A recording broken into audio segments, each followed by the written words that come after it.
The worst part about being paired with your secret crush in a couple's roleplay was not the acting, it was realizing he might be better at pretending than you were. Noah Bennett had survived 2 full years at Westbridge Community College by following one simple rule. Never look at Ethan Walker for more than 3 seconds. 3 seconds was safe. 3 seconds could be explained as accidental eye contact, a classroom habit, nothing strange, nothing embarrassing, nothing that would expose the quiet disaster happening inside his chest every time Ethan walked into the room. Ethan was the kind of alpha people noticed before he even spoke. Tall, calm, always dressed like he had somewhere better to be after class, with black hair that never seemed messy and pale blue eyes that made Noah forget the answer to questions he absolutely knew. Noah, on the other hand, preferred the back row, oversized hoodies, careful silence, and the comforting belief that invisibility was a skill. It had worked for him almost everywhere except Acting 204, the one class where hiding was considered a personal failure. That Tuesday afternoon, the room smelled like dry erase markers, cheap coffee, rain on denim jackets, and nervous students pretending they were not nervous. Noah slipped into his usual seat near the window, exactly 12 feet from the stage tape on the floor and safely behind a girl with bright pink headphones. He opened his notebook, lowered his head, and tried not to notice that Ethan was sitting 2 rows ahead, turning a pencil between his fingers. Then Professor Miller entered with the kind of smile teachers wore when they were about to ruin everyone's day in the name of growth. She set her folder on the desk, uncapped a marker, and wrote across the board in large blue letters, "Final improvisation test, couples roleplay." The classroom made one collective sound, half laughter and half panic. Noah froze so completely his pencil stopped halfway through the date at the top of his page. Professor Miller clapped her hands once and said the exercise was simple. Each pair would receive a relationship scenario, 5 minutes to prepare, and then perform a short scene in front of the class. No costumes, no props, no overthinking. Just trust, emotional honesty, and commitment to the moment. Noah heard the words emotional honesty and immediately wanted to transfer schools. Around him, students started whispering, grinning, and begging to be paired with their friends. Noah kept his eyes on the notebook.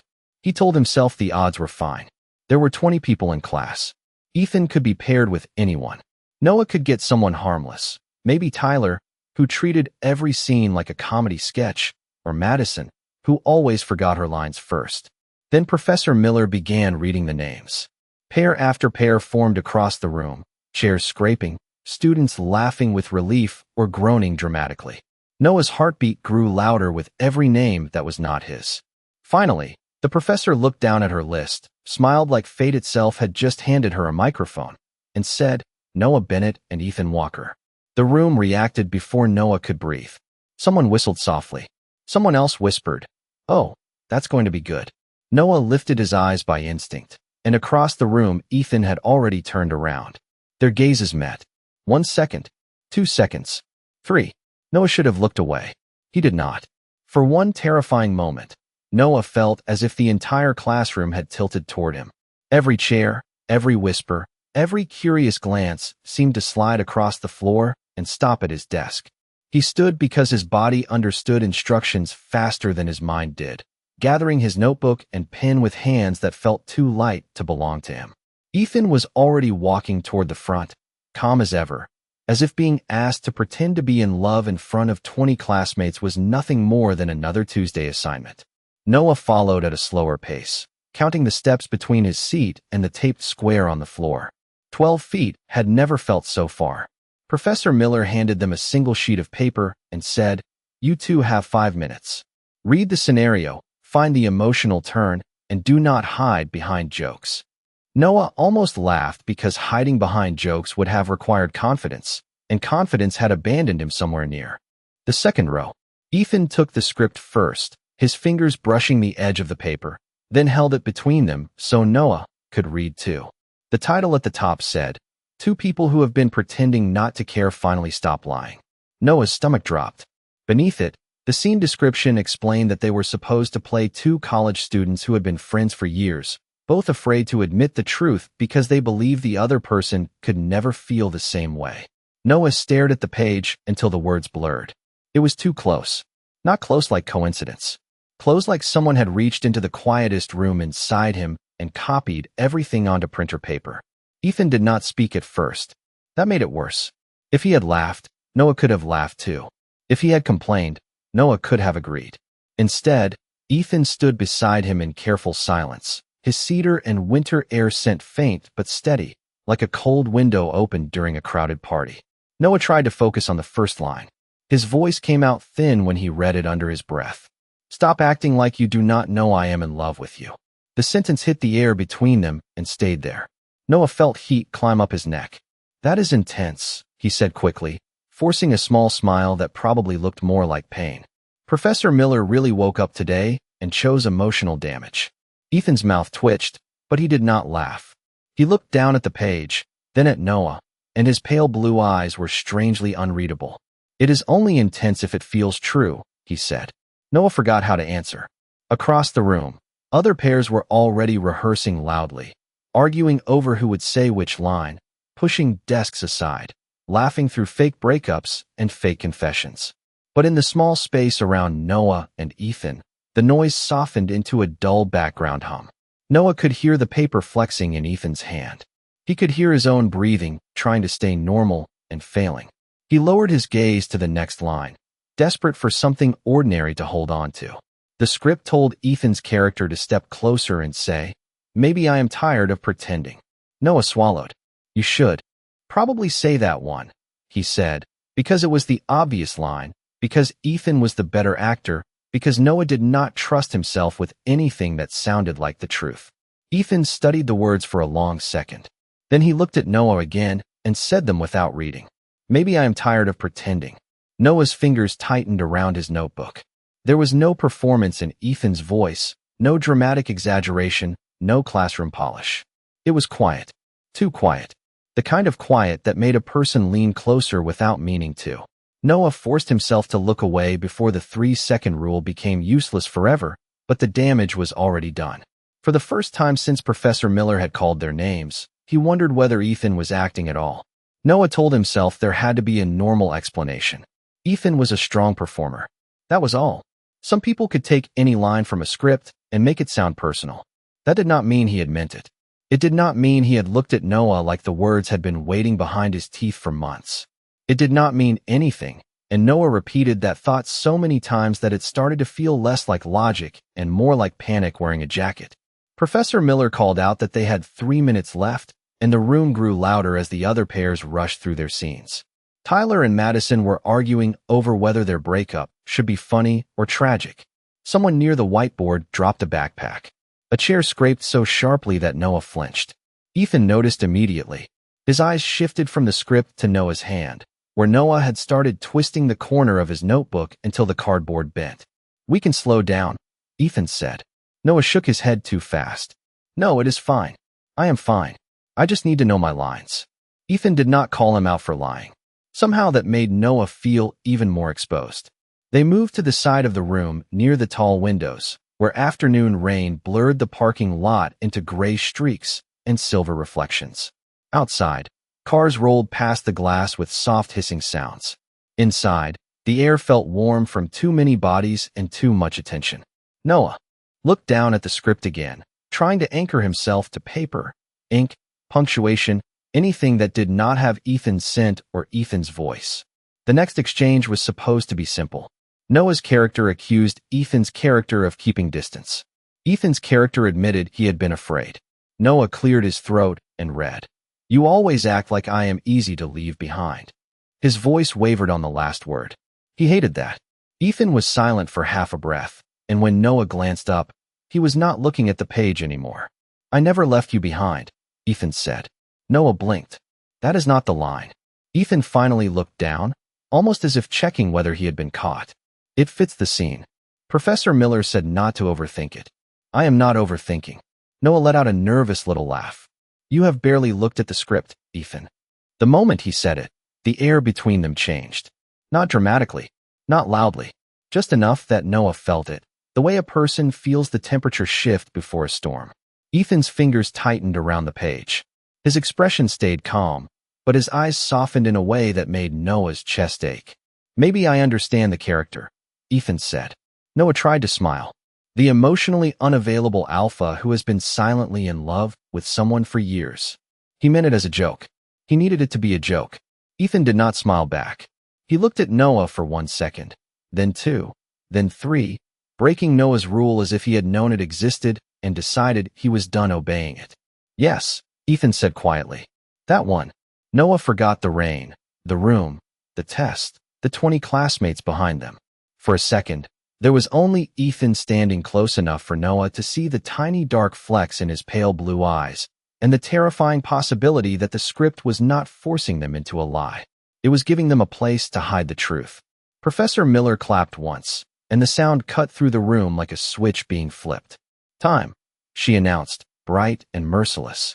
First pair, center space. Noah barely heard the first 2 groups perform. He stood beside Ethan near the windows with the script held between his fingers, watching other students move through fake arguments and careful apologies while his own scene waited like a storm at the edge of the classroom. Every minute made the taped square on the floor look smaller. Every laugh from the audience sounded sharper. The room that had felt ordinary an hour ago now seemed built to trap him, with white walls, fluorescent lights, rows of desks, and 20 pairs of eyes waiting to see whether Noah Bennett could pretend to love someone without revealing that he already did.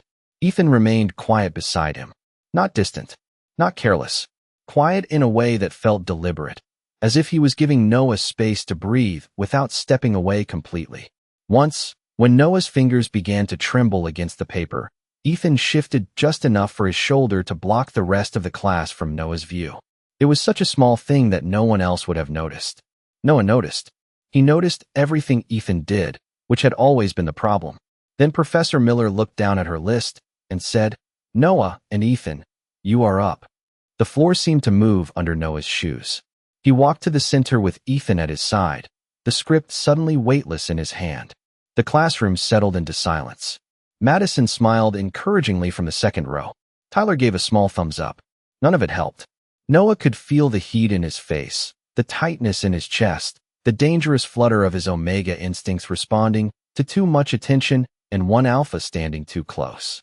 Ethan took his place across from him, tall and composed beneath the pale classroom lights. The rain outside streaked down the windows behind him, turning the afternoon gray and soft, like the world beyond the room had blurred on purpose. "Begin when ready," Professor Miller said. Noah looked at the first line, but the words seemed to slide away from him. Ethan waited. He did not rush him. He did not smile for the class. He only looked at Noah, steady and calm, as if they were alone. Noah forced the first sentence out. "You keep acting like this means nothing." It was supposed to sound angry. Instead, it came out wounded. A faint shift passed through the audience. The kind of stillness that meant people had stopped expecting a joke. Ethan took one slow step closer. "Because if I admit it means something, I might lose the only place I have left beside you." Noah's breath caught. That was the line, but it did not feel like one. He looked down quickly, searching for his next words. The script instructed Ethan's character to touch his cheek, a small gesture of reassurance. Noah had known it was coming. He had prepared for it. He had told himself it was theater, trust work, 5 seconds of contact in a bright classroom. Still, when Ethan lifted his hand and paused just before touching him, asking without words, Noah almost broke. He could have stepped back. He did not. Ethan's fingers brushed lightly against Noah's jaw, careful as falling snow. The classroom disappeared. The desks, the rain, the professor, the audience, all of it faded beneath the sudden thunder of Noah's heartbeat. He was supposed to say the next line. He could not remember it. He could only stare at Ethan, feeling seen in a way that was both terrifying and impossible to look away from. Noah knew the class was waiting for him to speak, but the line had vanished as completely as if someone had erased it from the page. He could still feel the light touch of Ethan's fingers at his jaw even after Ethan lowered his hand, careful and respectful, leaving behind nothing but warmth and a terrible awareness. The silence stretched. 5 seconds. 7. Maybe more.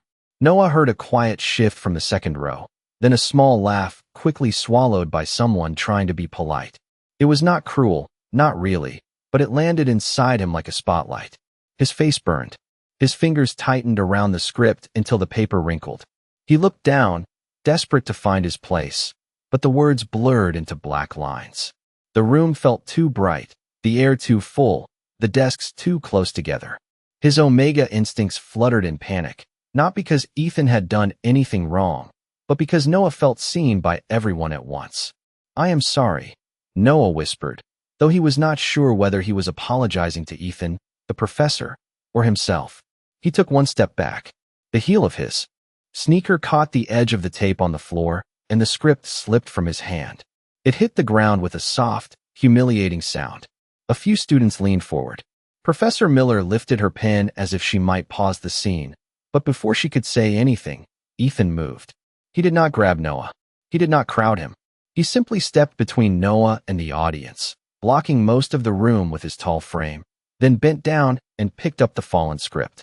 For one impossible second, Noah thought Ethan would hand it back and let him hide behind the paper again.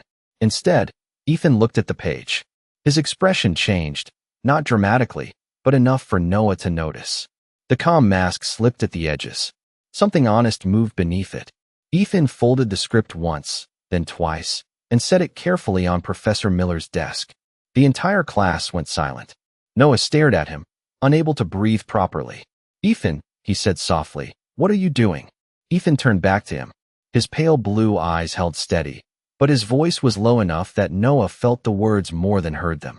Continuing the scene, Noah glanced toward the professor, expecting correction, but Professor Miller only watched with sharp interest. Her pen paused above her notebook. "Without the script?" Noah asked. Ethan took one slow step closer, stopping at a distance that still gave Noah room to leave. That was what made it unbearable. Ethan was not trapping him. He was choosing him with open hands. "Yes," Ethan said. Without hiding behind lines someone else wrote. A soft murmur passed through the classroom, then died instantly. Noah's heart pounded. That is not how the assignment works. Maybe it is how this one should work. Noah tried to laugh, but it came out unsteady. "You are taking this way too seriously." Ethan's gaze flicked down for half a second, then returned to Noah's face. "No, Noah. I think I have spent 2 years not taking it seriously enough." The room disappeared again, but this time it did not vanish because Noah was panicking. It vanished because Ethan had said his name like it mattered, like it had always mattered. Noah felt the careful walls inside him begin to crack, one quiet line at a time. Noah stared at the folded script on Professor Miller's desk as if it had become a living thing, something small and quiet that had betrayed him. Ethan had put it there so gently, but the gesture felt enormous. It felt like a door closing behind them and another one opening in front of the whole class. Noah should have been angry. He should have asked for the scene to stop. He should have stepped away, laughed it off, and told everyone Ethan was just being dramatic because alpha confidence apparently came with no sense of public embarrassment. Instead, he stood there with his hands cold and empty, watching Ethan choose silence over retreat. Professor Miller leaned back in her chair, not rescuing either of them. That somehow made the room feel even more real. Noah forced himself to speak. "You cannot just change the scene in the middle of it." Ethan's expression flickered. "I did not change it in the middle." Noah blinked. "What does that mean?" Ethan looked toward the desk, then back at Noah, and for the first time since Noah had known him, he looked almost nervous. Not frightened, not uncertain in the way Noah always felt, but carefully exposed, like a person placing something fragile on a table and waiting to see if it would be rejected. "I changed it before class," Ethan said. The words moved through the room slowly. A soft gasp came from somewhere near the back row. Noah's pulse stumbled. "You what?" Ethan drew a steady breath. "Professor Miller asked for volunteers last week to help sort the scene packets. I saw the original version. It was a simple argument, nothing more. I asked if I could rewrite one."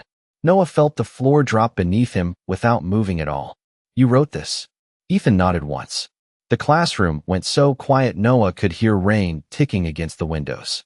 He thought back to the first line, the impossible line, the one that had felt stolen from his private thoughts. "Stop acting like you do not know I am in love with you." His throat tightened. "Why would you do that?" Ethan did not answer immediately. His scent remained soft, cedarwood under winter air, careful and low, as if even his instincts were trying not to overwhelm him. "Because I thought if it was only acting, maybe I could say the truth without asking anything from you." Noah's eyes stung, and he hated that there were people watching, Hated that the most honest moment of his life was happening on a taped square in a classroom with fluorescent lights and a professor holding a grading pen. That is not fair, Noah whispered. Ethan's face changed as if the words had reached him exactly where they hurt. I know. Noah shook his head. No, you do not. You are Ethan Walker. People look at you and already want to believe whatever story you tell. I am the one who has to disappear when I feel too much. Ethan took the words quietly, without defending himself. Then he said, I noticed. Noah froze. Ethan's voice grew softer. I noticed when you started sitting near the window because the back corner got too crowded. I noticed when you left class early on presentation days. I noticed when you pretended not to need help carrying set pieces, even though your hands were shaking. Noah could not look away. Ethan swallowed, then added, I noticed you, Noah. Long before this scene, Noah felt every wall he had built around himself go still, as if even his fear had stopped to listen. Ethan had noticed him. Not the version of Noah that sat quietly and turned assignments in on time. Not the polite classmate with soft answers and lowered eyes, but the hidden Noah, the one who counted exits, folded into himself during loud conversations, and carried feelings so carefully they had started to feel like secrets with sharp edges. The thought was unbearable. It was also beautiful, and that made it worse. Noah looked away first, because he always looked away first. His gaze landed on Madison in the second row, and instead of the teasing smile he expected, she looked close to crying. Tyler sat beside her with his mouth slightly open, the forgotten thumbs up still half raised in the air.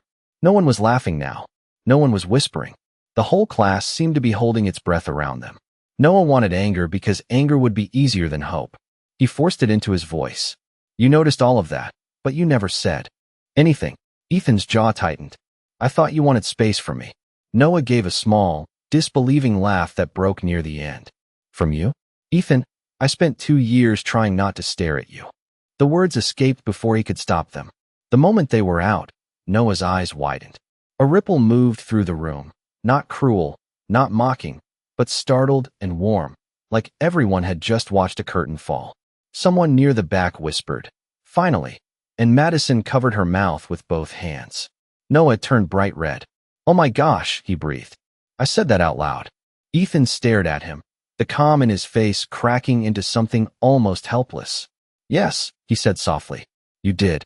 Professor Miller lowered her pen and, with the gentlest voice Noah had ever heard from her, said, continue. Noah almost turned to her in betrayal. Continue? His private life had just fallen out of his mouth in front of Acting 204, and she wanted scene work? But before he could say anything, Tyler leaned forward and said, wait, you two were not already together? The room shifted again. A few students nodded as if Tyler had said the obvious thing. Madison dropped her hands and said, I mean, Ethan saves the seat by the aisle every day, so Noah does not have to squeeze past people. Another student added, and he always waits after class when it rains. Someone else said, he moved the stage blocks last month because Noah looked like he was about to pass out. Noah looked from face to face, stunned. Each comment landed softly but heavily, revealing a map he had never known existed. His great invisible crush had not been invisible at all. His careful hiding had been glass. Worse, Ethan's distance had never looked like indifference to anyone except Noah. It had looked like patience, protection, waiting. Ethan's ears were faintly pink now, which should have been impossible for someone who looked carved from winter. Noah stared at him, breath unsteady. They all knew. Ethan glanced at the class, then back at Noah. Apparently everyone but us. A small laugh moved through the room, warm this time, safe. Noah should have felt embarrassed. He did, but beneath it was something. Softer, opening like sunlight through rain. For the first time, being seen did not feel like exposure. It felt like being found. Noah managed to stay in the classroom for exactly 12 more seconds before his courage ran out. The warmth in the room had been kind, but it was still too much, too bright, too full of eyes that suddenly knew the shape of his heart. He mumbled something that might have been, excuse me, then turned and walked quickly toward the door, careful not to run until he reached the hallway. The moment the classroom door swung shut behind him, the noise dropped away. Westbridge's second-floor corridor was nearly empty, washed in gray afternoon light, with long golden reflections from the exit signs stretching across the polished tile. Rain tapped softly against the windows at the far end. Noah stopped beside a row of old theater posters and pressed one hand against the wall, breathing in slow counts the way the campus counselor had once taught him. 4 in. Hold. 6 out. It helped a little. Not enough. His face still burned. His chest still ached. His thoughts were a tangled mess of Ethan's voice, Madison's knowing smile, Tyler's stunned question, and that folded script sitting on Professor Miller's desk like evidence. He heard the door open behind him. He knew it was Ethan before he turned around. Not because of footsteps, which were quiet, but because the air shifted into that calm winter cedar scent that always made Noah feel like the world had edges again. Ethan did not come too close. He stopped several feet away, hands visible, posture careful. "I can go back in," Ethan said. "I just wanted to make sure you were okay." Noah laughed weakly without turning. That is a very funny thing to ask after publicly rewriting a class assignment into an emotional ambush. Ethan accepted that with a small nod. "You are right." Noah looked over his shoulder. Ethan's face was serious, but not defensive. That made it harder to stay upset. "You embarrassed me," Noah said. His voice came out smaller than he wanted. "I know everyone was being nice, but I felt like all my skin disappeared." Ethan's expression tightened with regret. "I am sorry. I thought giving it a scene would make it easier. I thought if you could reject the character, then it would not have to hurt you to reject me." Noah turned fully then, startled. "Reject you?" Ethan looked down the hall toward the rain-streaked window. "I thought you were uncomfortable around alphas. Around me especially. Every time I tried to talk to you, you disappeared so fast I convinced myself that distance was the kindest thing I could give you." Noah's anger softened at the edges. "I was not running because I hated you." Ethan looked back at him. "I know that now." Noah swallowed, fingers curling into the sleeves of his hoodie. "I was running because I liked you so much that standing near you felt like holding a secret in both hands while everyone watched." The hallway seemed to grow quieter. Ethan took in the words slowly, as if he did not trust himself to believe them too quickly. "Noah," he said, and there was something in his voice that made Noah's heart ache again, but differently this time. "Was any of it acting for you?" Noah stared at him, then shook his head. "No, I was terrible at acting because I was trying not to tell the truth." Ethan smiled faintly, not triumphant, not teasing, just relieved in a way that made him look younger. "Same here." For a few seconds, neither of them moved. Rain slid down the glass behind Ethan, turning the hallway into something soft and cinematic, like the final scene of a movie Noah would have watched alone and pretended not to cry over. Then Ethan lifted one hand, palm open, not reaching for him, only offering. "Can I walk back in with you?" Noah looked at that hand for a long moment. 2 years of hiding stood behind him. One open door waited ahead. Slowly, with his heart still shaking but no longer afraid, Noah placed his hand in Ethan's. Noah had imagined walking back into that classroom would feel like stepping into judgment, but Ethan's hand around his made the doorway feel less like a stage and more like a choice. Ethan did not pull him. He did not rush him. He simply matched Noah's pace, slow and steady, as if the few feet between the hallway and the classroom mattered more than any performance they had given. When the door opened, every conversation inside stopped at once. Noah almost turned around from instinct, but Ethan's thumb moved lightly against the side of his hand, not possessive, not demanding, just there. A quiet reminder. Noah lifted his chin. They walked back in together. Madison was the first to smile, bright and tearful. Tyler looked as if he was trying very hard not to say something that would ruin the moment. Professor Miller stood near her desk with the folded script in one hand, her expression caught somewhere between professional control and deep personal satisfaction. "Welcome back," she said, as if 2 students had simply returned from sharpening pencils and not quietly rearranged the entire emotional weather of the room. Noah expected her to ask them to finish the scene. Instead, she looked at her notes and said, "I believe we can call that complete." A soft wave of laughter moved through the class. Noah's face warmed, but this time he did not hide behind Ethan's shoulder. Professor Miller tapped the folded script against her palm. "For the record, improvisation requires risk, attention, and truth. You two brought all 3. Next time, however, warn me before turning my classroom into a confession booth." The room finally broke into applause. It was not loud in a cruel way. It was gentle, delighted, a little chaotic, The kind of applause students gave when they were relieved the tension had turned into something happy. Noah looked at Ethan, stunned. Ethan's ears were pink again. That tiny detail nearly undid Noah more than the confession had. The cold, untouchable alpha of Acting 204 was blushing because 20 college students had clapped for his feelings. It was so unexpectedly human that Noah laughed, and the sound came out light, almost unfamiliar. When class ended 10 minutes later, people packed their bags with unusual softness, like they did not want to disturb what had happened.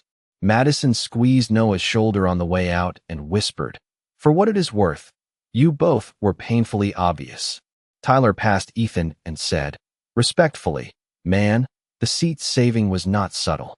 Ethan closed his eyes for 1 second, and Noah laughed again. By the time the room emptied, the rain had slowed to a mist against the windows. Noah reached for his backpack, still trying to understand the impossible fact that the day had not ended with humiliation. It had ended with Ethan standing beside his desk, waiting like he had all the time in the world. As Noah zipped his bag, something slipped from the front pocket and fluttered to the floor. It was a page from the script. Not the classroom copy, but Ethan's handwritten draft, the margins marked with careful notes. Noah picked it up and saw one sentence written at the bottom in blue ink. "After class, ask him if he will be my real partner." Noah's breath caught. Ethan went still beside him. For once, he looked completely unprepared. "I was going to say it better," Ethan admitted. Noah looked from the note to him, feeling the last of his fear loosen like a knot finally coming undone. "You already did," he said. Outside, the clouds opened just enough for pale sunlight to spill across the hallway floor. Noah held out his hand first this time. Ethan took it with a smile so small and honest it felt like a secret made safe. They left the classroom together, no script between them, no role to perform, and for the first time, Noah did not count the seconds when he looked at him.